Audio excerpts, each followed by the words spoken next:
Judge, from your perspective, what are the biggest threats facing the judiciary branch at this moment? Great. Obviously, the continuing rhetoric against judges and also, in some cases, physical attack against judges. And that might be a threat in terms of physical sense, but the most important lesson that we need to learn from this is the erosion of trust. There's a political scientist, famous political scientist, Francis Fukuyama out of Stanford, who wrote a book years ago about trust in institutions. And when that starts to erode, pick any institution, and in this case, obviously we're talking about the judiciary, that is the start of the breakdown of a civil society, the breakdown of rule of law, the breakdown of our agreement with each other. And so obviously at this moment, there's a number of factors that contribute to this, and some of your other judges have probably spoken about this, the way that we have our conversation and disagreement. Breakpoint is when we start having these conversation in a contemptuous way, right? So contempt is a big word. And so we can continue to disagree, and I think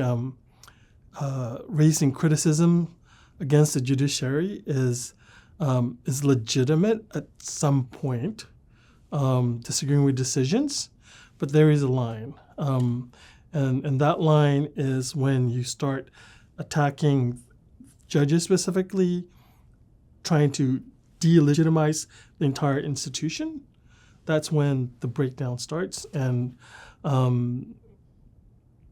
it's coming from many angles. Those who are elected, and particularly those who are in the highest position in this country, their words matter. And so when they start attacking the judiciary,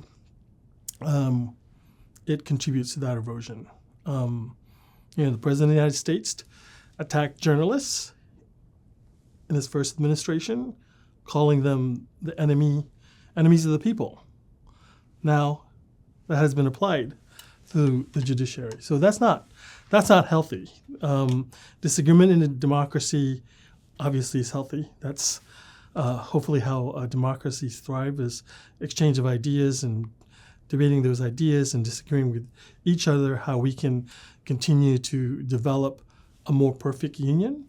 But again, when those disagreement becomes contempt and calling for delegitimizing an institution, that's when we need to do something about it. So, people often point to a lack of transparency in how the judicial process works, how judges go about making their decisions. What can particularly the judicial community do to increase transparency and better explain the process so that everyday Americans understand what's happening?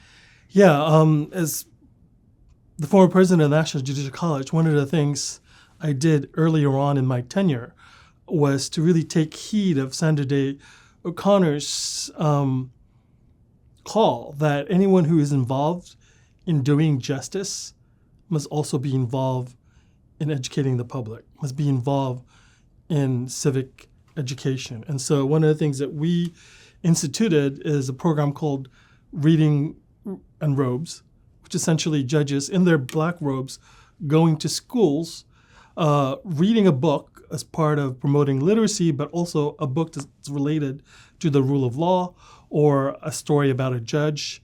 Or one book is about Justice Sotomayor and how she became a justice from being a prosecutor, a federal prosecutor, to becoming a judge. And along the ways how she viewed rule of law. So we go out there and have judges out there talk about what judges do, but also instilling in the young folks the idea of rule of law. So education is at every single level of our society. While we think about civic education for young people, there's also a need to have civic education for adult learners as well. So So it's important for all of us as judges and lawyers to go out there and educate our community. Because there is, obviously a aura of power or disengagement in terms of, someone in that position of authority. And also sometimes the buildings themselves poses a distance between the people that we serve and the people who access it. So it's a shared responsibility, I think,